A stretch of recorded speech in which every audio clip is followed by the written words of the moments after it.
First of all, let me just say how excited I am to finally see Cassie's name in this list. Just so you know, I am very happy she finally got a nomination after all those years of One Life to Live where she didn't get jack squat.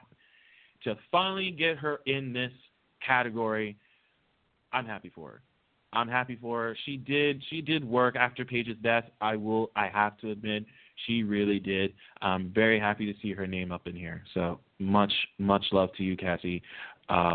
Maura West, I can't say enough about you that I haven't already said. You did fantastic work in the episodes when Silas told Ava that she was going to die. That was by far my favorite piece of work that she did last year.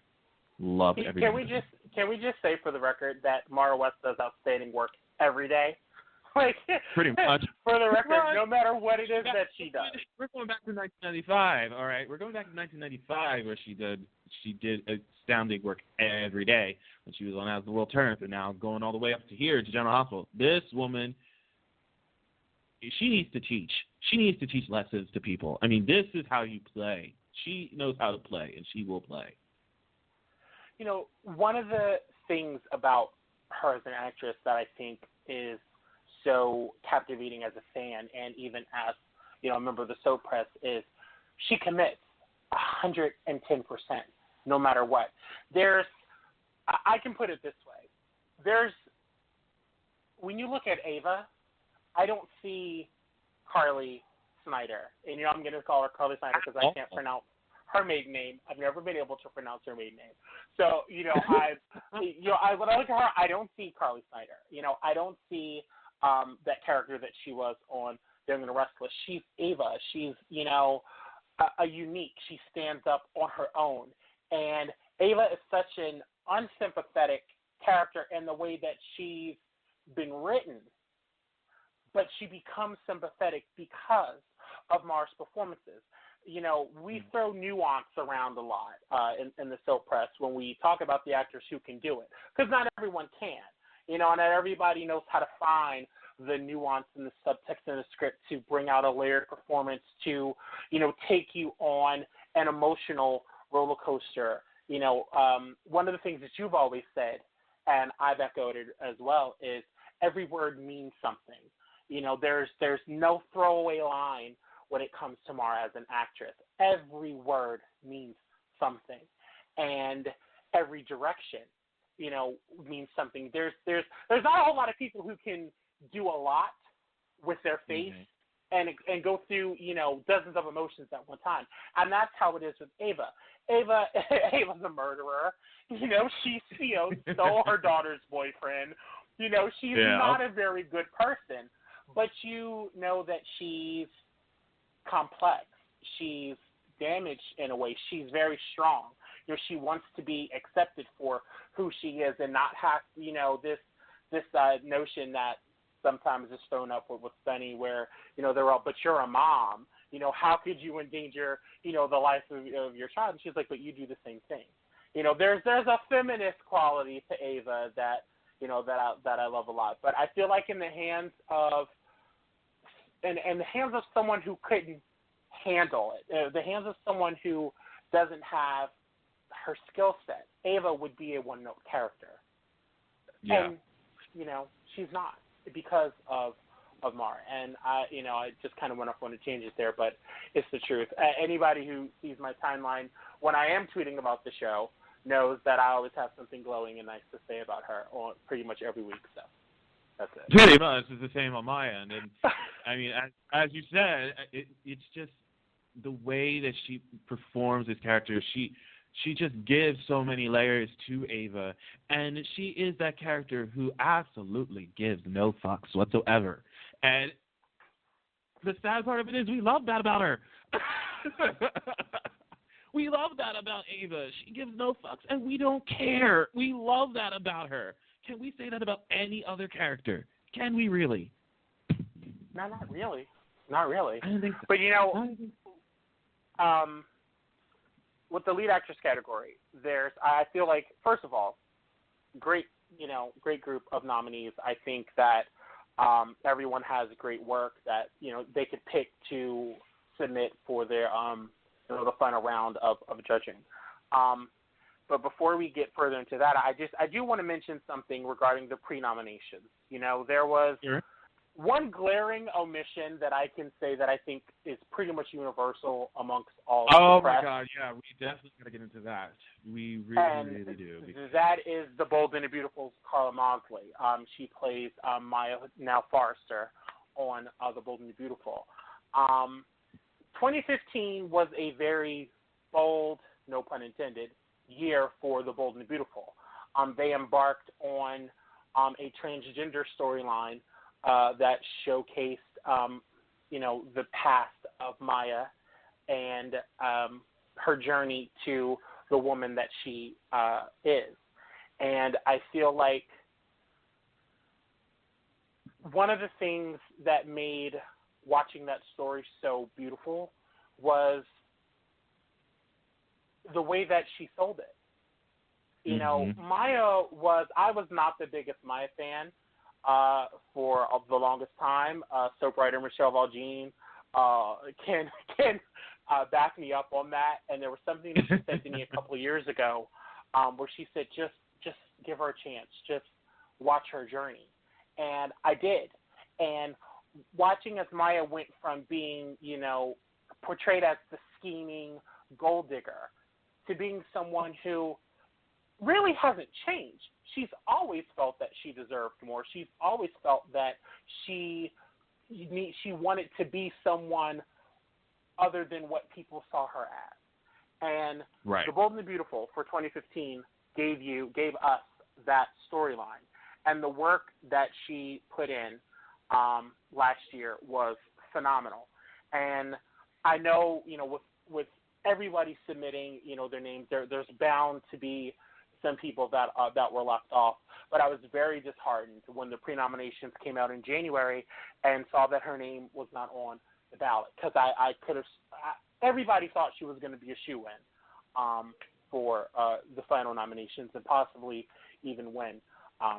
So I was really disappointed about that. But overall, regarding the pre-nominations, I think the only name I was probably surprised to not see make it was maybe Kate Mansi. I was very proud of her for submitting herself in the lead category. There aren't a lot of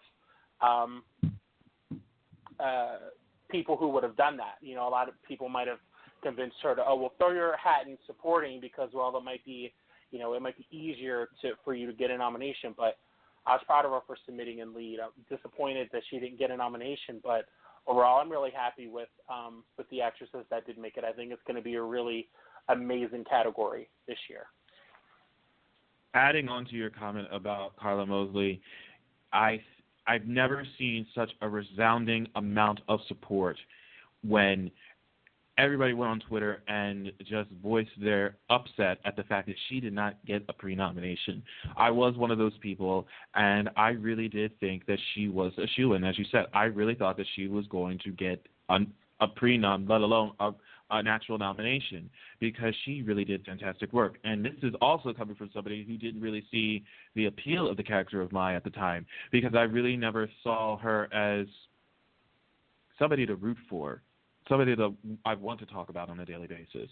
And then March of 2015, around March Madness, the same time last year, the bomb got dropped that she was born Myron, and it just catapulted into this incredibly beautiful story. And I think what a lot of people were also upset about today was that everybody who was involved in that storyline got a nomination but her. I understand that upset too, because even I said the same. I was like, yeah, Rain, and and again, this is nothing against these people. I'm just sitting here going like, of all people that should have gotten the recognition for the storyline that she deserved, it was Carla, and she didn't. And you may not have gotten a nomination, but we love you. We really wished you got up here, but you did fantastic, and I can't say enough about that storyline, watching that play out, because that literally kept me glued to the tube.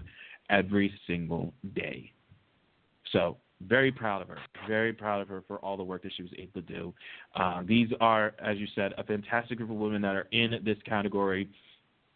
So I am happy to see these names that were in here. I know there was a comment that came on Twitter that they were surprised that Laura Wright didn't get a nomination this year.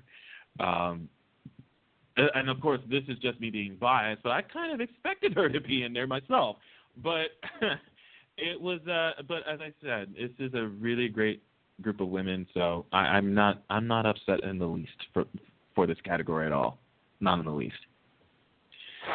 But we can move on now to the next one since we're in lead still. Let's go to lead actor. Tyler Christopher from General Hospital, Tony Geary from General Hospital, Justin Hartley, Christian LeBlanc, and Christophe St. John from The Young and the Restless. Speaking of somebody that you were shocked of not getting a Daytime Emmy in lead actress, Billy Flynn not getting a nomination in lead actor. Again, he's another one who submitted for lead. And as you said, for Kate Manzi, I was very surprised that he submitted for lead. I would have expected him to possibly submit for supporting actor, but he had the balls to submit for lead in the pre-nominations, and I felt good for him. I mean, in the grand scheme of things, he was a lead. So proud of him for doing that. Honestly, I think out of all of these people, I think Justin Hartley had the best year. He did. Justin Hartley had the best year. The best recast of Adam Newman on that show. He really, really took that role and made it his own. And this is coming from a character who I really never – I mean, I don't know if the term love to hate fits Adam Newman, but it does now when Justin came on and took over this part, because now it's just like you love to hate him, but do you really hate him? And there's just a way that he plays this role where you feel sympathetic to the character that you never could have before. Justin Hartley is the leading man that everyone should aspire to be. And if anybody's listening to this show and you want to quote that, I stand by it. Justin Hartley is the leading man that everyone should inspire to be. And I'm going to say it because of this. We know where Justin came from. Justin came from Passion, the best, show. But he always was one of the highlights of Passion. And to see the work that he has done in daytime and primetime and now back to daytime, the respect that he has for the genre, the respect that he has for the people who make his role. He always speaks so highly of the writers or producers and directors that he works with. He always speaks so highly of his co-stars that he works with, and even the ones that he doesn't. He's I'm going to be cliche, but he's a very giving actor, and he's very appreciative of those that he works with, and he understands that without, the words on the paper, he couldn't, be Adam Newman. But I feel like there's a certain way that he carries himself as a person and as an actor that is very admirable.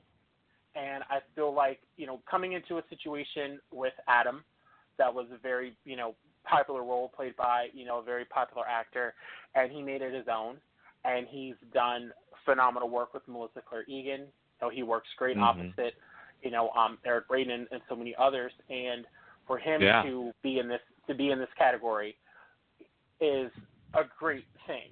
Tyler Christopher, he's thrown his name in here, a couple of times over the years, and I'm glad that he made it in here as well. He had a great year.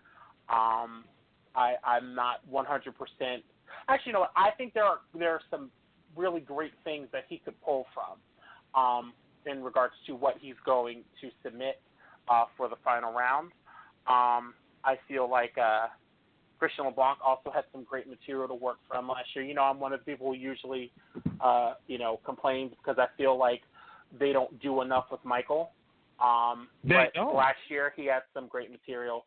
Christophe St. John, awful story, but great material, but great performances from him last year.